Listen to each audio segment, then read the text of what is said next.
The Honourable Bill English. Mr Chair, well, I thank the member for actually a pretty succinct and sensible summary of the Asian Infrastructure Investment Bank and its purpose as laid out in this bill. And also can I thank the Select Committee, the Foreign Affairs, Defence and Trade Committee and Chairman Mark Mitchell. The legislation is here because the New Zealand Parliament has dealt with it pretty expeditiously. Just a couple of points to make in addition to those made by the member, and I look forward to contributions on the way through this debate. But it is a slightly unusual piece of legislation. It's not the only one that's been done like this, but essentially we're legislating the articles of agreement of the Asian Infrastructure Investment Bank, which weren't written by us. They are the result of the collective discussions of a significant number of countries. I might say that the way they're laid out in this legislation should be a lesson to our own bureaucracy. There's admirable economy and clarity and brevity in these articles for what is a complex multinational institution. And it all fits into about 20 pages or slightly more. And you can actually read it and understand it. It's not, I mean, I'd like to give the Select Committee credit for that, but actually didn't have the opportunity although I know Mr Parker could have improved on it, but the Select Committee didn't get the opportunity to get into the detail of it. However, it does demonstrate something which I think has which was certainly a feature of a sort of bipartisan approach in New Zealand, and that is under successive governments, New Zealand's been able to carve out a bit of a role as an honest broker in international events and in international forums. And this piece of legislation here is a product of that, actually,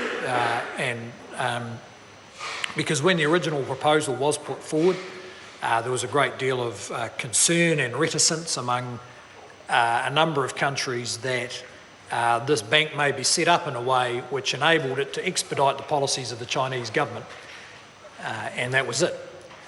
Of course, there was any number of countries who were interested in participating because they were interested in the investment capital, and the member mentioned some of them. But with the early focus of Singapore, but particularly New Zealand, because we count in the international world as a developed economy, while the wealthier economy of Singapore counts as a developing economy, New Zealand as the first developed economy to participate was able to have considerable influence over the articles as we find them here.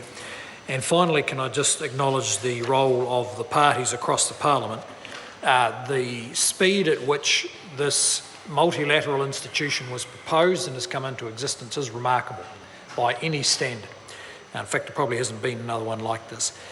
And that shows, that demonstrates, I think, a wide set of interests in the broader multilateral community, particularly to have institutions of a higher quality and a broader base than the current World Bank and IMF, where unfortunately reforms to their makeup that reflect the fact that the balance of world GDP has shifted away from the European and North American economies to a whole range of emerging economies. Those reforms simply haven't proceeded for various reasons, but it's been disappointing.